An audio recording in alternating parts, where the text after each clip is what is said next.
It all started from the dream of tea when I was around 15.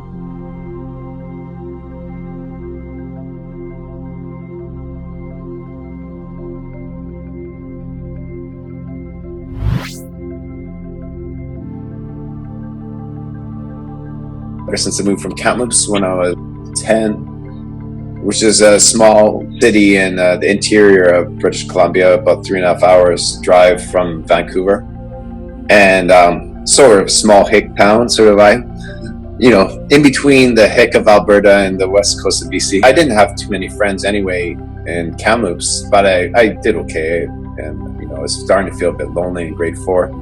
But I moved over the summer in 1986 to Vancouver, and into a suburb of Vancouver where a totally different culture from Kamloops, and I was picked on. People saw my insecurities. Kids can be ruthless, right? Because they mirror, at that age, they mirrored from their parents. So just like workplace bullying as example for school place bullying. They smell you have fear or your insecurity, they dive into you like sharks. My dad was a bully by nature. Like, people who have been bullied are prone to be more easily bullied because they're normal, right? So my dad was a bully, he was very much an authoritarian and just bullied us around to do whatever he wanted or didn't want. And so I had it at home and I had it at school, where I had no friends in grade 9, not one friend. She believed you gotta stick with your husband, whoever you marry, until the day you die. And so she put up with abuse and honor the husband of the home, and so she just let us be abused by our dad, and and just she did her best, right? That's what she knew it to be. So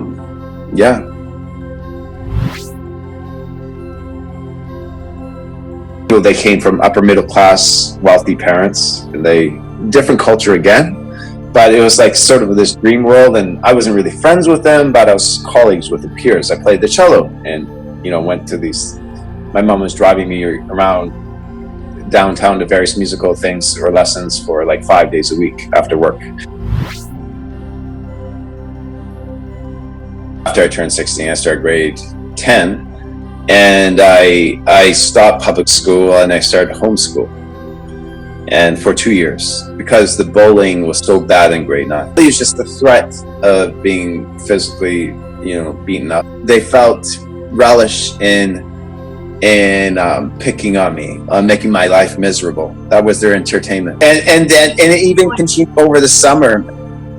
Over the summer, they did crank calls. They called my house and they give me threats, give my parents threats. They were like it was sadistic. And I was labeled immediately as a nerd. I didn't fit in because of my cultural upbringing, because I was bullied at home by my dad, and also because of my German heritage. Still left over in Canada. If you have a German last name, people flick their nose up at you. You were the Nazis. You're a Nazi. You didn't share in the Anglo-Saxon heritage of Canada. So it's a different culture. And also partly to do because my dad grew up in Saskatchewan. It's that difference in the culture too. He's sort of a hick from the sticks, which doesn't bode well in metropolitan Vancouver. Right? Main bullies were the jocks. And I would have been called faggot by other people because I played classical music. Playing classical music is considered being a fag, being gay. I didn't want to be bullied anymore.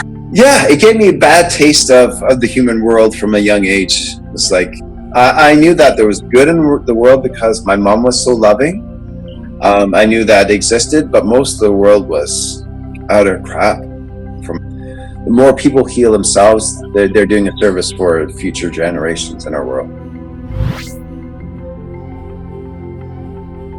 My grandfather, my dad's side, was a farmer in Saskatchewan. They had monthly barn dances, right?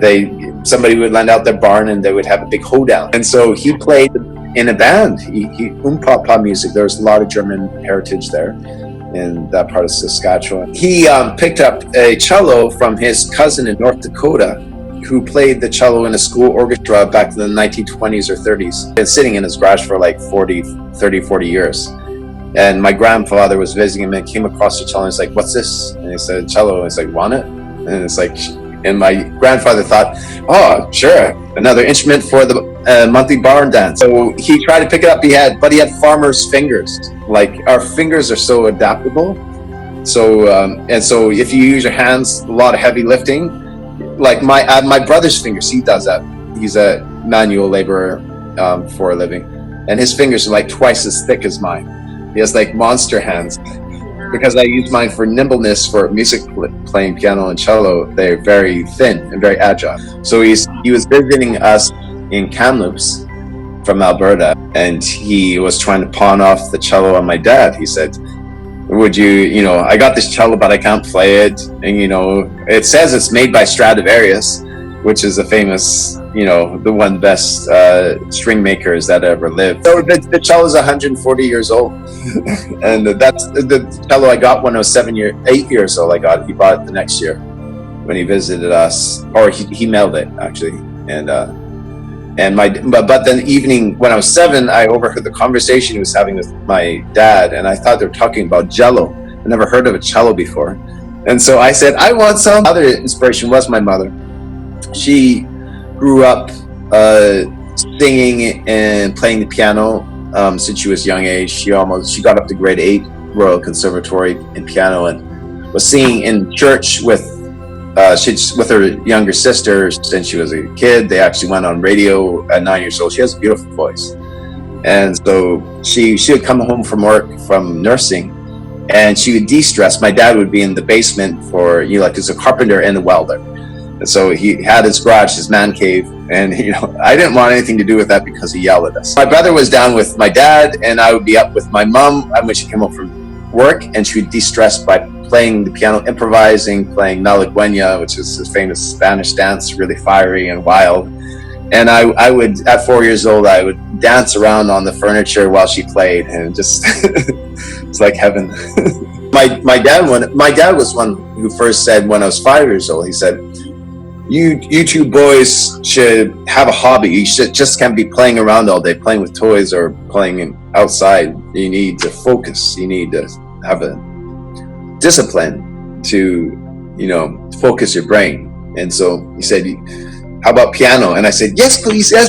My father was sort of the stick, and, you know, you better practice. If I'm paying for these lessons, half an hour a week, you know, you better practice half an hour each day. And so that, you know, that way my dad was do it or else you get punished. And so, you know, and then my mom was so loving. She loved music. So I had that love, you know, like, so I had perfect balance with carrot and stick. My only outlet was classical music, piano and cello. It became my place to de-stress, like my mom, my emotional release, my place to make sense of the world, and my comfort zone. And my ambition.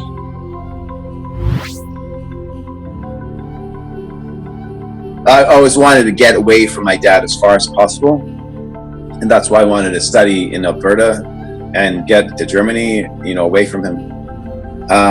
And so I thought this black gay professor who smoked joints with me, who drank with me, who talked about all these stuff adults shouldn't be talking with kids about, you know, I thought he was the polar opposite of my dad, and then it turned out he was even worse than. It can be very beneficial for the world.